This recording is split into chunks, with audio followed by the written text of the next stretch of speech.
O Ministério Público do Rio Grande do Sul pediu ao Supremo Tribunal a revogação da soltura dos 4 réus condenados pelas 242 mortes no incêndio da Boate Kiss. Eles deixaram a cadeia ontem à noite, beneficiados por uma decisão do Tribunal de Justiça Gaúcho, que anulou o julgamento conduzido pelo juiz Orlando Facchini Neto em dezembro do ano passado. No júri, que durou 10 dias, Elisandro Spor, sócio da boate, foi condenado a 22 anos e 6 meses de prisão.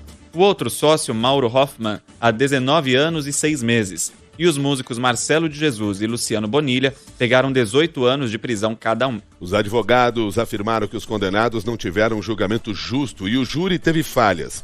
O defensor de Elisandro Spor, Jader Marques, alegou que 4 jurados foram selecionados após o prazo legal. Para sortear jurados, o juiz admite que criou uma regra. Foi obrigado a inventar um sistema com 3 votações, sendo que uma delas quase que emendada com a data do julgamento. Cada vez mais jurados e não se tinha sequer a noção de quem seriam as pessoas. O desembargador José Conrado Curtis de Souza justificou a anulação do julgamento da Boate Kiss e a necessidade de um novo júri. No caso sob análise, muito antes do início da sessão plenária, a defesa do réu Elisandro já havia se manifestado contrariamente à realização dos sorteios nos moldes em que fora feita. A preclusão neste ponto é descabida e é ainda mais descabida quando se verifica que a questão, arguição trazida pela defesa, data vênia, constitui causa de nulidade absoluta. Parentes que acompanharam a sessão de ontem ficaram surpresos e criticaram a decisão dos desembargadores. Nós só queremos responsáveis por isso. Teve responsáveis e são os 4. Os 4 têm responsabilidade. Houve um julgamento, nós tivemos toda essa função. Aí a gente vem de Santa Maria e o que a gente recebe? Não tem o que te dizer. É inacreditável o que está acontecendo. Mais uma vez a gente volta para Santa Maria mais quebrado do que nunca. 6h06.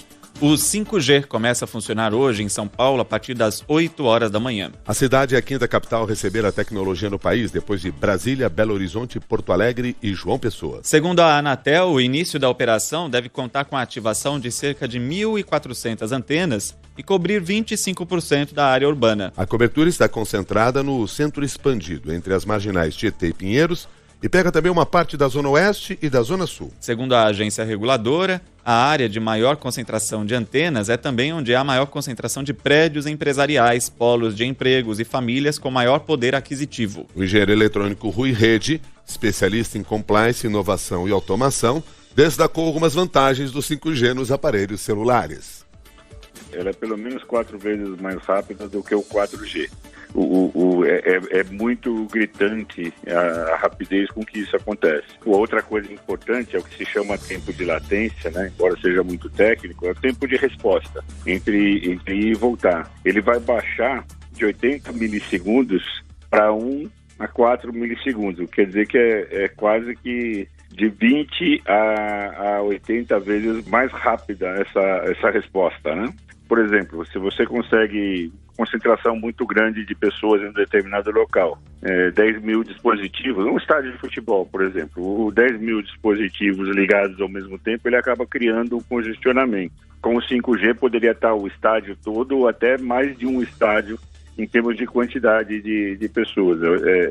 A capacidade é 100 vezes maior nesse caso, né?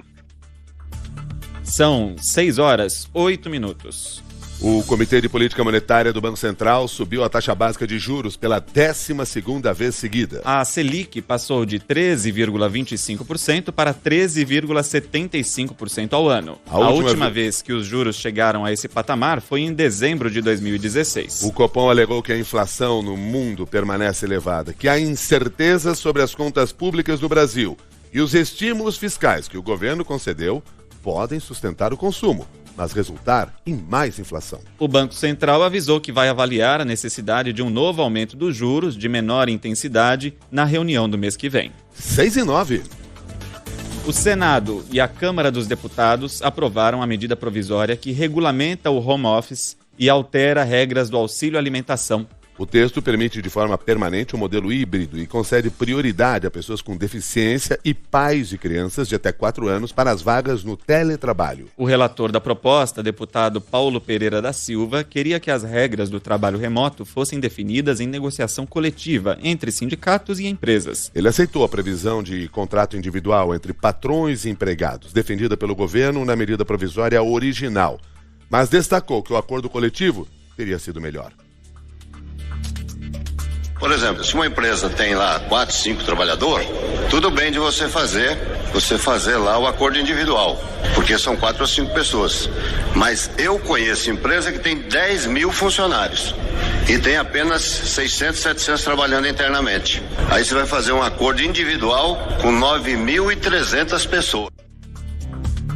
A medida provisória, que vai agora à sanção presidencial, também traz mudanças no pagamento do Vale-Refeição e do Vale-Alimentação. Conforme o texto aprovado, o trabalhador só poderá usar o auxílio para comprar comida, mas passará a ter o direito de sacar o saldo não utilizado depois de 2 meses. O presidente da Associação Brasileira de Bares e Restaurantes, Paulo Solmuti, disse que a entidade vai pressionar o presidente Jair Bolsonaro a vetar a mudança. O empresário argumenta que poderá haver desvio de finalidade com a previsão de resgate dos valores após 60 dias.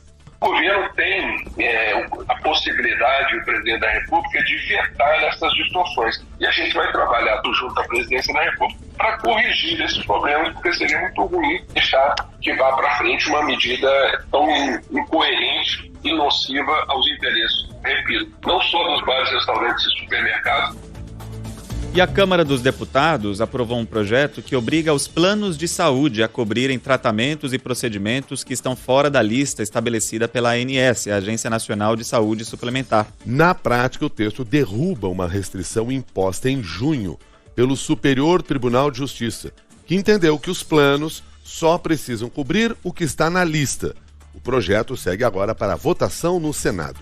Agora são 6h11. O presidente Jair Bolsonaro cancelou a visita que faria à Fiesp no dia 11 de agosto, quando seria convidado a assinar uma carta pró-democracia, que já tem adesão de mais de 100 entidades. Na mesma data, a Faculdade de Direito da USP também vai ler um outro manifesto que já conta com mais de 700 mil assinaturas. Num evento da Frente Parlamentar Evangélica, Bolsonaro lembrou das medidas restritivas adotadas por governadores e prefeitos durante a pandemia da Covid-19 para tentar desacreditar os manifestos pela democracia.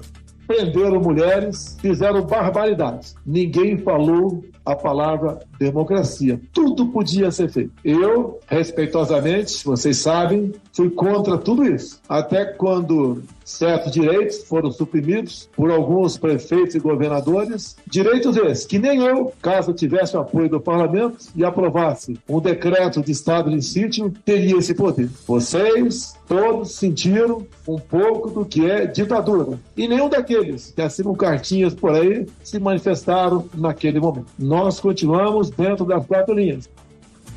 No primeiro discurso após o recesso do Congresso, o presidente do Senado, Rodrigo Pacheco, fez uma defesa enfática das urnas eletrônicas, da justiça eleitoral e da democracia brasileira.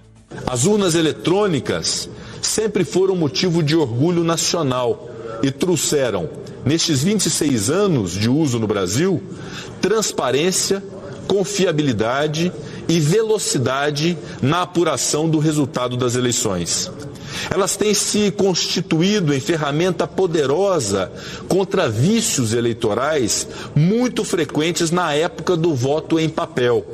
Representam, portanto, um verdadeiro aperfeiçoamento institucional. Nesse sentido, gostaria de reconhecer o bom trabalho que realiza a Justiça Eleitoral brasileira.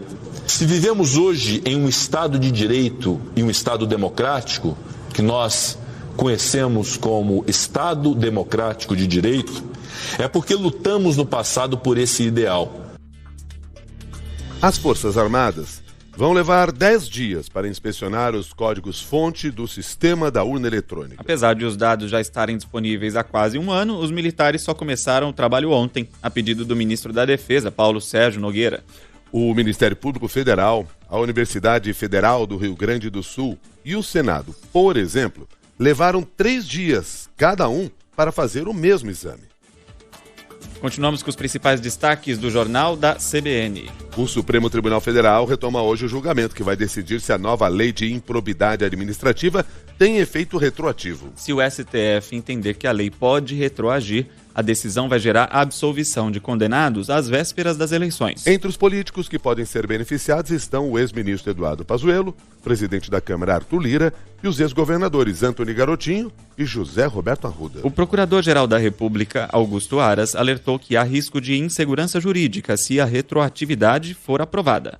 Não nos parece adequado aplicar retroativamente a prescrição intercorrente, atingindo o cenário fático e jurídico no qual o Instituto era inexistente e atingindo processos nos quais os atos de persecução foram praticados regularmente. A aplicação retroativa dos novos prazos da prescrição, inclusive a prescrição intercorrente, a par de quebrar a segurança jurídica, também encontraria o ato jurídico perfeito e implica anistia transversa de atos de improbidade objeto da persecução do Estado. 6 horas, 15 minutos agora.